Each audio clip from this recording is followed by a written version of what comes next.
sanctuaire et j'habiterai au milieu de mon peuple. Le désir de Dieu a toujours été de faire sa demeure au milieu de son peuple. Et il dit, ils me verront. Et lorsqu'on a construit le tabernacle, lorsque Dieu donnait les instructions à Moïse, j'allais dire, on va dire à Moïse, tu vas construire le tabernacle et tu vas le placer au milieu de l'assemblée. Donc le tabernacle était au milieu des 12 tribus d'Israël. Une tribu n'était pas derrière une autre.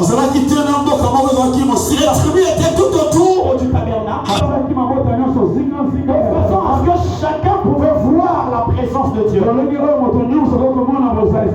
Est-ce que je parle à quelqu'un? Toujours dans ce désir de Dieu d'habiter au milieu de son peuple. C'est pourquoi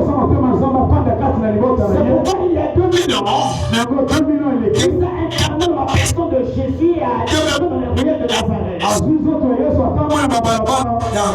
Est-ce que je dois parler à quelqu'un? Alléluia. Donc, Jésus était Emmanuel. Jésus en fait c'était le tabernacle. Est-ce que je parle à quelqu'un? Parce qu'en ce temps-là, il n'y avait plus de tabernacle. Il y avait certes le temple, mais un temple qui était maintenant dans la religiosité. Dans le désir de Dieu. De même que le tabernacle, on pouvait le démonter. Et aller encore le placer quelque part d'autre. Jésus était ce tabernacle ambulant au milieu des rues. La Bible dit nous avons vu sa gloire. Une gloire comme la gloire du Fils unique venu du Père. Alléluia. Il était lui-même le tabernacle. La gloire de Dieu y siégeait. La gloire de Dieu était incarnée en lui. Hébreux chapitre 1 verset 3 dit, Jésus étant le reflet de sa gloire et l'empreinte de sa personne. Il est le rayonnement de la gloire de Dieu. Chapitre 2 verset 11. Tel fut à Cana, en Galilée, que fit Jésus. Il manifesta sa gloire, et ses disciples crurent en lui.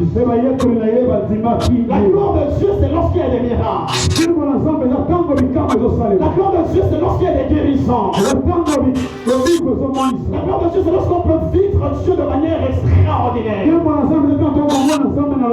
cela a toujours été le désir de Dieu. Aller à son peuple en faisant des prodiges. Je vois Dieu faire des prodiges dans ta vie. Je vois Dieu faire des prodiges dans ta vie. Vous savez, j'aime la Bible parce que puisque nous vivons aujourd'hui écrit dans la parole. La Bible dit la souffrance et la dure servitude ont empêché les Hébreux d'écouter Moïse. Et là, c'est pas ce que tu es en train de traverser t'empêcher de vivre Dieu. Est-ce que je parle à quelqu'un? Voici alors, bien aimés frères, ce soir, les 5 secrets de Dieu avec vous rapidement qui permettent d'activer la gloire de Dieu. Parce que le désir de Dieu, c'est que notre vie, c'est une vie où lorsque les gens voient, ils voient Dieu. Le désir de Dieu, c'est que lorsqu'on entend que l'on entend de Dieu. La Bible dit chacun aime les hommes de toutes tribus. De toutes les autres